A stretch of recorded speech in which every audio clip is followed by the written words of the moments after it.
Regulation of AI platforms contributes to the spread of disinformation. I'm joined by Prof Glenda Daniels from Wits University. Prof, thank you so much for your time. It certainly is appreciated. How concerned should we be about AI chatbots like Elon Musk's Grok spreading conspiracy theories, such as white genocide in South Africa? Katlego, I think we should be extremely concerned because this person, Elon Musk, who owns Twitter, who owns X, is also the government of efficiency in Trump's cabinet. And it seems to be an alliance of the powerful who think they can be unaccountable for even hate speech and even misinformation. So the issue of white genocide is spreading like wildfire only because people are listening to certain platforms and certain chat bots. And AI is dangerous because you can gear the algorithms so that you can even, in this particular instance with Grok, I think it's called, you can gear it towards saying yes and bring, yes, there is white genocide in South Africa when there isn't. We all know there isn't white genocide. And you can gear it towards bringing in that topic into every other discussion that's completely tangential to the issue of race. So, as your previous interviewer, Arthur Goldstock, was saying, we in South Africa are closer to the European Union and the international organizations such as UNESCO, United Nations, etc., in terms of wanting regulation against hate speech, which is obviously in accordance with our constitution. We believe in freedom of expression, but we don't believe in a free-for-all where even hatred, where terrible hatred can be spread and terrible lies, political propaganda for the purposes of the powerful, and cyberbullying, the cyber misogyny of women, and in fact, this widespread disinformation for whatever purpose, nefarious purposes of the powerful. And they've got now 54 refugees from South Africa, Afrikaner refugees, and, it's making headlines all over as though there actually is white genocide, which is a lie. Yeah, it's quite concerning, Prof, and I'm sure the media plays quite a significant role in ensuring that the correct information is put out there. So how do you think South African journalists and just media houses need to respond to or preempt AI-driven misinformation? Well, I think we in the Global South need to get involved in the tool making, including the kind of information that we put out there, because, there's going to be the gender bias, there's going to be the large language models, which do not align with the kind of different languages we have in South Africa. There's going to be there are all these tools that are made in Silicon Valley with the particular demographic, put it that way, age, race, nationality, and so forth. So the gendered bias and the prejudicial racial bias, age bias, and all those different biases are going to happen unless there are interventions with AI. At the moment, there seems to be this war that Elon Musk has trumpeted with Trump and the powerful Americans into doing whatever they want, big tech not being accountable, and South Africa accountable to anyone, because as we know, freedom of expression can be the free-for-all where these kind of violences, emotional violence, racial violence, gendered violence, all these kind of violences can take place. So we do need to put regulations in place to try, there are guidelines, UNESCO guidelines, and there's the Digital Safety Act, which the European Union and other international commissions are looking at, have passed. And in South Africa, because we're caught in the situation now of the so-called white genocide, mainstream journalists have to play their role in actually putting it out there what actually is going on in South Africa. In fact, there's no such thing. We actually live very much by the Constitution of South Africa, and the kinds of crimes that are committed in farms and rural areas, etc., as part of the high crime rate we do have in South Africa. Right. It's not a particular racially based, targeted hit on farmers, nothing of the kind. And farmers themselves will tell you so.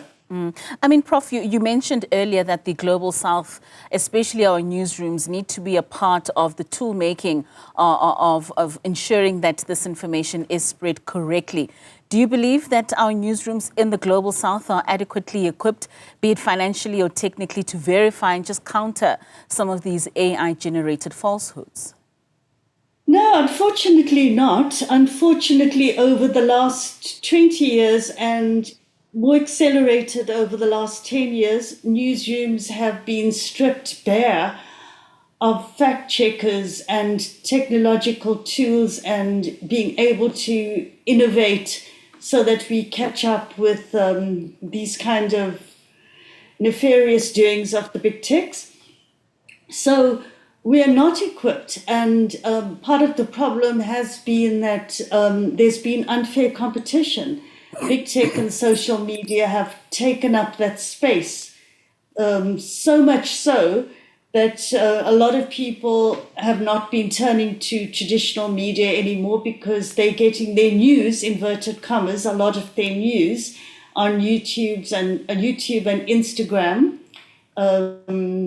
I think WhatsApp is the biggest social media use in South Africa, followed by Facebook, followed by Instagram, and then YouTube. So, those social media apps have taken over the space. And in fact, the area where there are fact checkers and sub-editors and so forth, the traditional media, have not been getting the kind of sustainability, the financial sustainability that they do need, because the old models have actually died out. So we're in a terrible conundrum at the moment of how to solve the problem of unfair competition. But, just to let publics know out there, when you're on social media, you can't be sure of the facts that are put before you, and you can't be getting into this terrible rabbit holes that they take you down, and the sensational news that gets spread so fast. Sensational news often are actually lies, political propaganda, and so forth. And a lot of it, Prof, can be so convincing, and people can easily believe what it is that they are consuming. And especially when you say that a lot of people are not turning to traditional media anymore, and then this influx of all these chat box which they can turn to in terms of getting information. How can we build critical digital literacy, especially among young people and marginalized communities? Well, we have to do it, and it has to start at the school level. Unfortunately, at early childhood learning and primary school and high school level, even the basics are not being done properly. But media literacy has to get into those programs ASAP, because even with people who are media literate, even journalists can be bamboozled by the social media, because not everything, the way they put things together is that not everything will be a lie. It's not completely made up. There will be some things there that have some sort of factual basis, and then they will put in other things that are actually untrue, and that's how people get befuddled and confused, and then they think, oh my goodness, look at that, and then they start passing things on, including people who are not marginalized, people who are part of the urban population and university population, students, including journalists. So it's a very difficult world in terms of media today, and more literacy has to happen. but in fact, sanctions against the big techs and the people who allow this kind of thing to happen need to happen. They need to be regulated. They can't just get away with hate speech and cyber misogyny, which is the online bullying of women. So with that said then, Prof, I mean, has the idea of objective truth become harder to defend in the age of deepfakes, synthetic media and algorithmic echo chambers?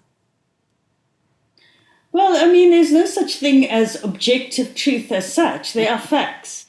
And there is something called fair journalism. So, people will come up and make things up and put pictures together, Photoshop things and, make up a whole story from pictures. And they're very hard to pull apart and decipher from. You need a special eye to be able to do that, to decipher that it's actually a put together thing and a Photoshop thing. So in this age, there are a lot of deep fakes. So basically my message is you can't trust social media. The social media people will say, well, we've got a direct link to the public and therefore the public trust us. I mean, just because you have no gatekeeping and not going through the normal channels doesn't mean that because you've got that direct link to the public, therefore people must trust you. It doesn't work like that. But unfortunately, a lot of people are falling for these tricks on Twitter and on Instagram. And even, you can come up with your own tube, you can come up with your own channel, you can create yourself to be an influencer, you can make money that way. So it's really quite a crazy world of media out there today, unfortunately. It certainly is. So, Prof, I mean, as a scholar and as a media freedom advocate, what worries you the most about some of these intersections between AI and public discourse? Well, what worries me the most is that, number one, it's a losing battle for people who, like yourselves, who are genuine journalists and who are trying to make journalism, to put journalism out there for the public interest and as a public good. And that's what we should always be remembering: journalism for the public interest and as a public good. The kind of journalism that we're seeing on social media, is it really journalism, or is it the use of media and apps to make a name for yourself, to get more hits, clickbait and all that? We've got to actually distinguish these things. I mean, people who are podcasters who've never trained in journalism, are they actually journalists? They can say whatever they like. So that's what worries me, that the actual journalism space, traditional journalism, legacy journalism, mainstream journalism is shrinking, and social media usage is getting bigger and bigger. And social media is meant to level the playing field so that there can be as many entries as possible into, to express freely. And what it actually has done is shown its dark side over the last 10 years, actually 20 years. It certainly has. Quite starkly. Yeah. Prof, thank you so much for your time and just giving us insights into this. I mean, it's certainly a world which many of us are still trying to navigate, and we're going to find many other ways in which to find the truth. But thank you for your time this afternoon. That's Professor Glenda Daniels, who's an associate professor at Wits University.